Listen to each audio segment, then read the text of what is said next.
Okay, I put this little video together here. I did a site upgrade on this and I got it zeroed in, and I'm going to go right into the range here from this little snippet right here. I went from my Holosun 507C with the Trigicon mount minus this. This is a Picatinny mount, so that is out of there. So it's actually a little lower. But this is my optic sight for this gun, and I looked far and wide and found some fiber optic sights by LPA, which is the same sight people that have the factory, their LPA sights on this factory, the Q5 match, that are unmarked on the back. So this is fiber optic. You do get a new front sight as well. I did a part 1 to this. This is a part 2. This is getting it zeroed and match at the range. So I do love the 507C, very accurate. I'm finding them both about the same as far as accuracy. If I was in competition, you know, for target, I would definitely go with this. Just because you've got three, you've got your gaps here to go by in your hold, and it can be a little more inconsistent, but I feel just as accurate. For carry and for everyday use, I would go with my sights. And I do love, this is definitely a sight upgrade from the original, made by the same company. These are just fiber optic. I go into, at the end of this video, if you can make it through this range time, I go through a situation I ran into with this sight by unscrewing it too much, and you might find that interesting. And the part 1 to this on my channel is installation into the dovetail of this, which there is a trick involved. So look that up, watch that if you're thinking of doing this upgrade. I tell where I got the sights from and everything, and I hope you enjoy the little thing. But this thing's accurate. I'm going to go right into the range right now. So thanks for watching. Adjusting my sight, started top left, working my way across, drop down. Now I'm going to give it a couple clicks to the should be good to go. Okay, new sights here. So those are 3 boosters. A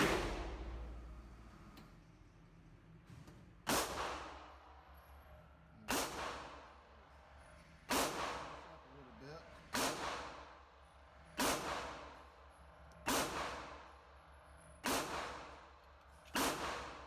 Starting left.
Okay, so 3-inch pacers, feel comfortable with that.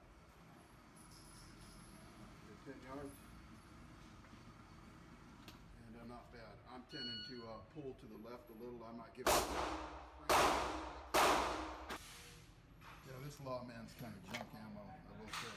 Very uneven as far as from round to round. The crimping is uneven, and they won't even feed into my mags sometimes. So I'm almost done with this 1,000-round brick. Okay, so I'm dicking with these sights, and like I said, the fiber optic is the same as the factory LPA factory one. Okay, I had an interesting situation today. Today, I was messing with my sight, and I was trying to adjust it, and I was at the range, and I adjusted it too much, and didn't realize it. Fired, the screw fell out, and I luckily wasn't in an indoor range. Usually I go to outdoor ranges, but I wanted to go to the indoor range.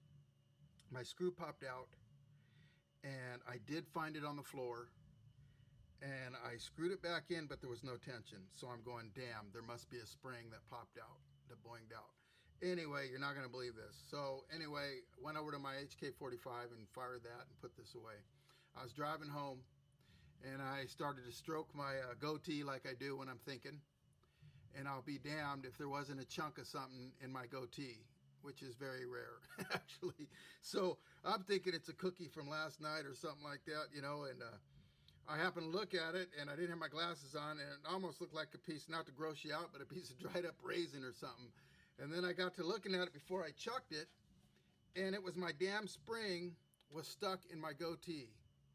Thank you, dear Lord. That is nuts. I just can't get over that.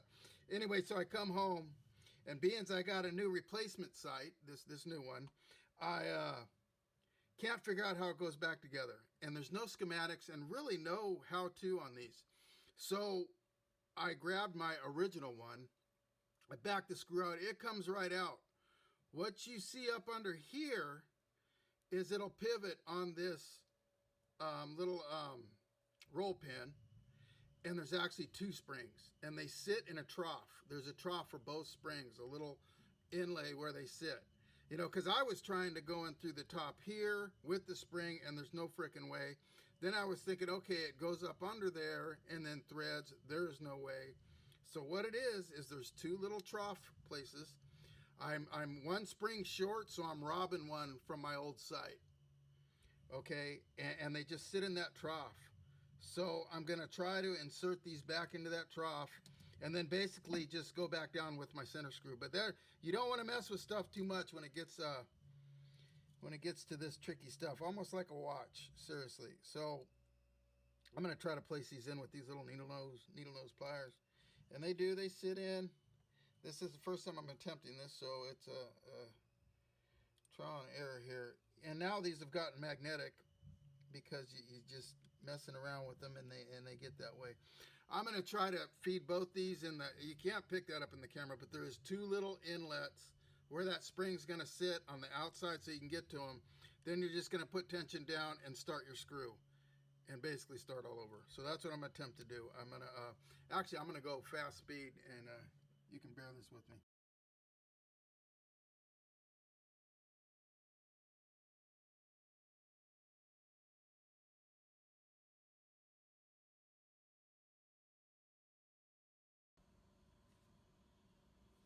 So got it back on there. I'm going to go all the way down.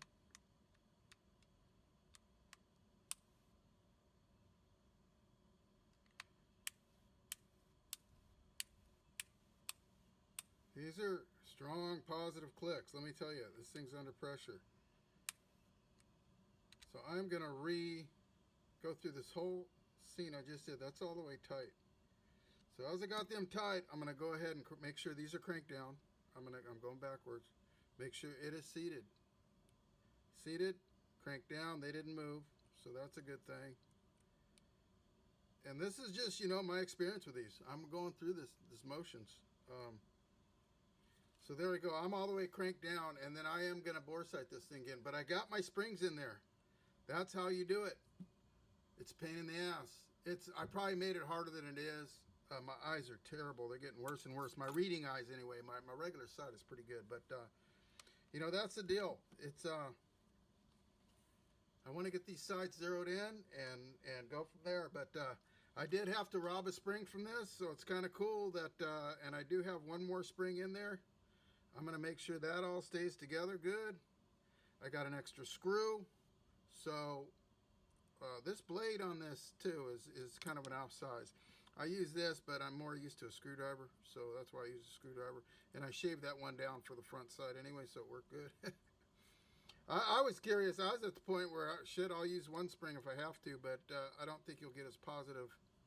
And it might not hold zero. It might pop up. But one spring actually works. But like I say, it might not hold zero. It might pop up through firing. So I got my one spring in that one. That's my spare stuff here at this point. And I got my sights back. I may, send in for another spring just so I have the both. Okay, so yeah, not too bad. For me, anyhow. So 3-inch pacers, so I don't know what you'd call those. Maybe 1 to 2 inch groups.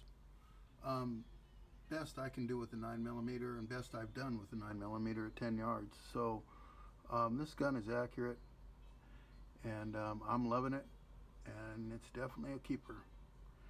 Right beside my PPQ M2 and a few others. But thanks for watching. Hope you enjoyed, and hope this is helpful.